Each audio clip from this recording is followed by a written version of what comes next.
नमस्ते दोस्तों, मैं श्रीवास्तव सर। ये मेरा तीसरा क्लास है आप लोगों के लिए। और ये करंट अफेयर्स जो आपको देखने मिलेगा वो सारी इम्पोर्टेंट है 30 सितंबर 2022 के लिए। और मैं जितना करंट अफेयर्स आपको प्रोवाइड करता हूँ ज़रूर पढ़िएगा, सभी के सभी काफ़ी महत्वपूर्ण है। पहला सवाल,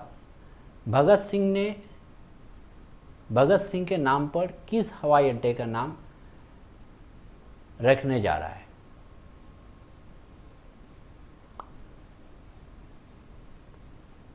आप लोग सोच लिए, इसका आंसर होगा चंडीगढ़ हवाई अड्डा। समझे? Actually prime minister Narendra Modi जो है संडे को अपने मन की बात में चंडीगढ़ इंटरनेशनल एयरपोर्ट का नाम जो है फ्रीडम फाइटर भगत सिंह के नाम पर रखने का अनाउंस किए थे। तो इसका सही जवाब होगा नंबर 1, चंडीगढ़ हवाई अड्डा। दूसरा नंबर क्वेश्चन, नए मोबाइल बैंकिंग ट्रोजन वायरस का क्या नाम है? ट्रोजन वायरस शोभा, एसओवीए। एक्चुअली शोभा पहले अमेरिका, रूस और स्पेन जैसे देशों पर ध्यान केंद्रित कर रहा था, लेकिन जुलाई 2022 में इसने भारत सहित कई अन्य देशों को जो है अपना लक्ष्य बनाया और लक्ष्य की सूची में जो है जोड़ा। तो इसका सही जवाब होगा शोभा। वर्ष 2020 के दादा साहेब फाल्के पुरस्कार से किसे सम्मानित किया जा रहा है? 2020 दादा साहेब फाल्के पुरस्कार तो आशा पारेख को जो है 2020 फाल्के पुरस्कार से ये किया जाएगा, सम्मानित किया जाएगा। और यह जो है 68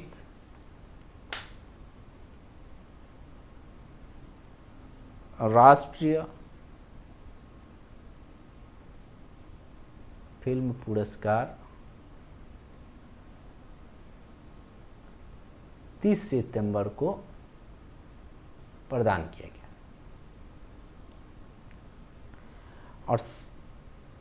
और इसकी जो अध्यक्षता है राष्ट्रपति श्रीमती द्रौपदी मुर्मू करेंगे। और दादा साहब फाल्के पुरस्कार भारतीय सिनेमा का जो है सर्वोच्च सम्मान होता है। यह पुरस्कार सर्वप्रथम जो है 1969 में देविका रानी को दिया गया था। देविका रानी। सूचना और प्रसारण मंत्रालय ने यह घोषणा की है कि वर्ष 2022 के लिए दादा साहब फाल्के पुरस्कार जो प्रसिद्ध अभिनेत्री आशा पारेख हैं उनको प्रदान किया जाएगा। ओके, आते हैं अगले पुरस्कार प्रश्न में। नंबर 4, सूचना तक सार्वभौमिक पहुंच के लिए अंतर्राष्ट्रीय दिवस कब मनाया जाएगा?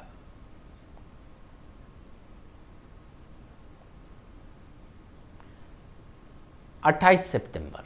इसका सही जवाब होगा 28 सितंबर को। ये देखिए, जो international day for universal access to information, इसका शॉर्ट फॉर्म बहुत समय देता IDUAI। ये इसका शॉर्ट फॉर्म है, जिसका फुल फॉर्म होगा international day for universal access to international. ये ध्यान रखिएगा 28 सितंबर को। ठीक है, अगला प्रश्न। सितंबर 2022 में संशोधित S&P ग्लोबल रेटिंग के अनुसार चालू वित्त वर्ष में भारत की आर्थिक वृद्धि का पूर्वानुमान क्या है? ये S&P आप देख रहे होंगे, यहाँ पर S&P ग्लोबल रेटिंग आया है। S&P जो स्टैंड होता है वो होता है स्टैंडर्ड एंड पुअर्स। समझे? और इसका जो आपका रेटिंग जो जिस परसेंटेज पर हुआ है 7.3%। और हमारा जो जीडीपी को जो आपको जीडीपी रेट को जो प्रोजेक्ट करता है वो OECD यानी ऑर्गेनाइजेशन फॉर, एक्चुअली ये उससे इससे लिंक जीके है, ये लिंक जीके है, इससे संबंधित है, इसीलिए मैं बता रहा हूँ ताकि किसी एग्ज़ाम में आपको कोई दिक्कत ना हो। Organisation for economic cooperation and development.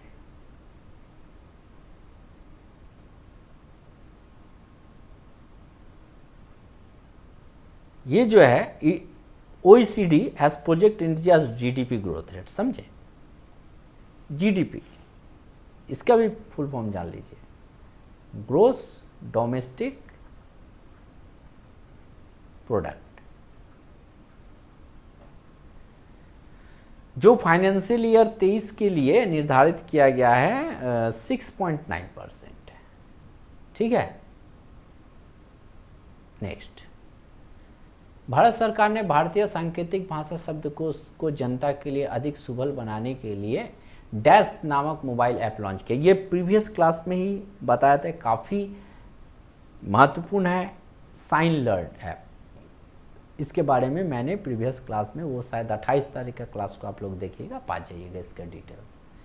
अगला प्रश्न, भारत की किस तेल कंपनी ने ब्राज़ील की राष्ट्रीय तेल कंपनी पेट्रोब्रास के साथ अपने कच्चे तेल की सोर्सिंग में विविधता लाने में मदद के लिए एक प्रारंभिक समझौता पर हस्ताक्षर किया है? तो इसकी जानकारी आपको होना चाहिए। भारत पेट्रोलियम के साथ ये समझौता साइन हुआ है और ये समझौता साइन करने वाले बीपीसीएल के चेयरमैन अरुण कुमार सिंह,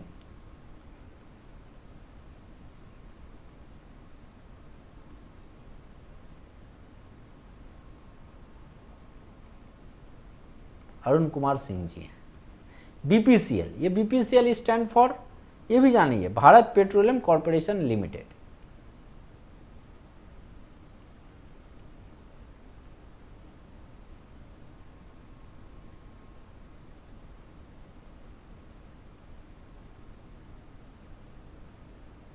ठीक है, और इन्होंने जो साइन किया है किसके साथ?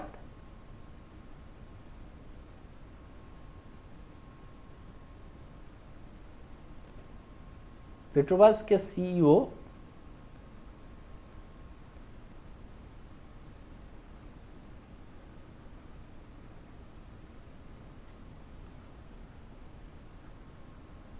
एंड्रेट के साथ। अगला प्रश्न, सीएम योगी आदित्यनाथ ने 28 सितंबर 2022 को अयोध्या में प्रसिद्ध नया घाट क्रॉसिंग का नाम बदल करके क्या रखा? बहुत ही हॉट न्यूज़ था, लता मंगेशकर चौक। ये जो 28 सितंबर 2022 को दिवंगत गायिका के 93rd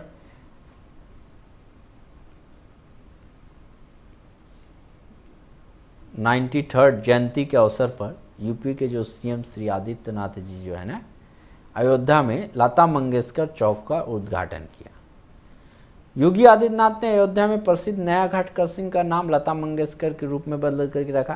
क्रॉसिंग में 40 फुट लंबा भारतीय शास्त्रीय संगीत को वाद्य यंत्र बनाया गया है, जिसका 14 टन वजन का वीणा भी स्थापित किया गया।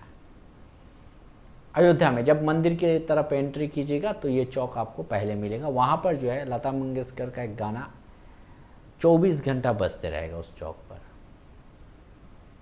नेक्स्ट, भारत की किस कंपनी ने विमान ईंधन AVGS 100 LL को स्वदेशी उत्पाद शुरू किया? तो ये जो AVGS है, इसका मतलब होता है aviation gas, sorry gasoline.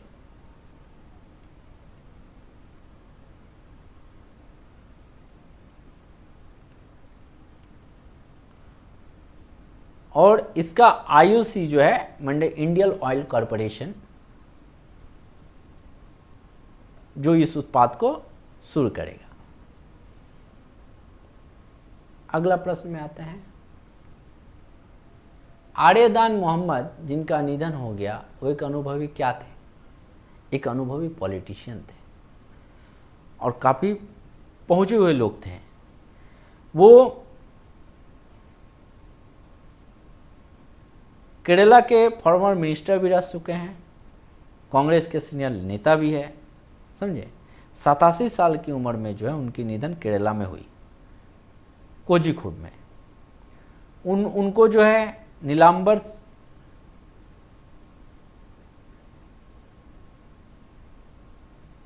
Nilambar seat से उनको विजय भी प्राप्त हुआ था 1977 में। तो ये सारी बहुत सारे बात हैं जो आपको जानना जरूरी है। देखिए, हाल ही में भारत में सोलर फॉर्म्स स्थापित करने वाली पहली कंपनी कौन सी है?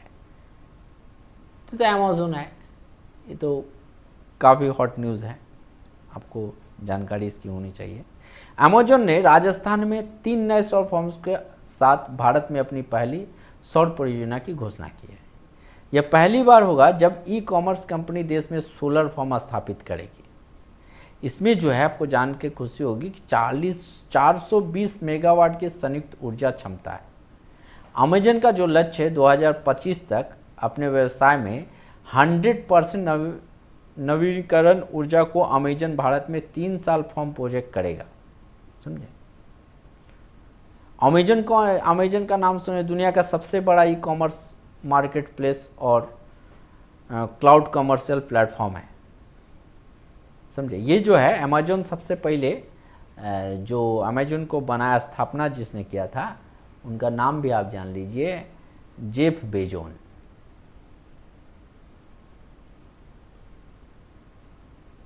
कब किए थे? 5 जुलाई 1994 में। अगला प्रश्न में आते हैं। संघाई सहयोग संगठन एससीओ, देखिए एससीओ यहाँ से लिंक जी के पढ़िए, संघाई कोऑपरेशन ऑर्गेनाइजेशन एससीओ, ये एक छोटा सा चीज मिल गया। तो संघाई सहयोग संगठन के सदस्य राज्यों के अभियोजक जनरल की बैठक का कौन सा संस्करण अस्ताना कजाकिस्तान में आयोजित किया जा रहा है? तो 20वां 20th। इसमें और कुछ उतना जानने की जरूरत है नहीं।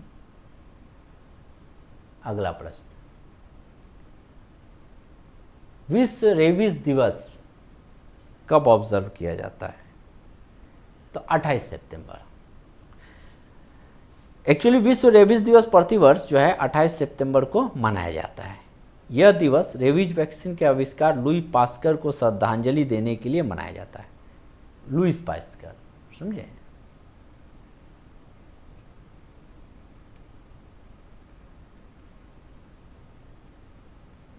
उनको श्रद्धांजलि देने के लिए माना जाता है। एक्चुअली इस दिवस का जो उद्देश्य है, रेबीज के खिलाफ लोगों में जागरूकता लाना, इसकी रोकथाम के बारे में उपाय सुझाना भी है, और इस बीमारी के खिलाफ दुनिया की उपलब्धियों का जश्न मनाना है। इसके प्रति कैसे इसको जो है रोक करके एक अपना उपलब्धि को स्थापित करके इसके विरुद्ध में जीत हासिल करके जश्न मनाना है। विश्व रेबीज दिवस 2022 का जो थीम था, इसका जो थीम था वो थीम भी आप जान लीजिए, पूछ सकता है। 1 हेल्थ 0 डेथ। रेबीज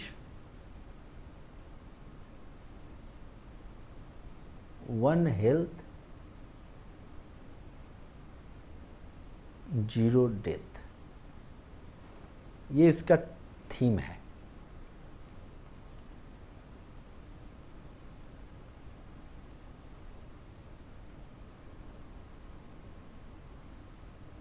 बहुत सारे स्टूडेंट जो है अंग्रेजी में भी पढ़ते हैं, इसीलिए मैं अंग्रेजी में भी लिख दिया, ठीक है। अगला प्रश्न, ये थीम बहुत इंपॉर्टेंट है। राष्ट्रपति द्रौपदी मुर्मू ने हिंदुस्तान एरोनॉटिक्स लिमिटेड द्वारा स्थापित की गई एकीकृत क्रायोजेनिक इंजन विनिर्माण सुविधा का उद्घाटन किया। देखिए ICMF, integrated cryogenic engine manufacturing facility, यहाँ पर एक सुंदर सा जीके मिला आपको, जीके पर, लिंक जीके पर भी ज़्यादा ध्यान दीजिएगा। तो इसका आंसर सही उत्तर होगा चेन्नई। इसमें और कुछ उतना जानने की जरूरत नहीं है। 15 नंबर, भारत सरकार ने किस भारतीय मुस्लिम राजनीतिक संगठन पर प्रतिबंध लगाया? हाल ही में इसके बारे में बहुत चर्चा थी। PFI, popular front of India, PFI पर जो है सरकार पूर्ण प्रतिबंध लगा चुकी है। तो धन्यवाद दोस्तों, इसको लाइक शेयर जरूर कीजिएगा, सब्सक्राइब जरूर कीजिएगा अगर अच्छा लगे, ताकि मैं और भी ज़्यादा से ज़्यादा चीज़ प्रोवाइड कर सकूं। धन्यवाद।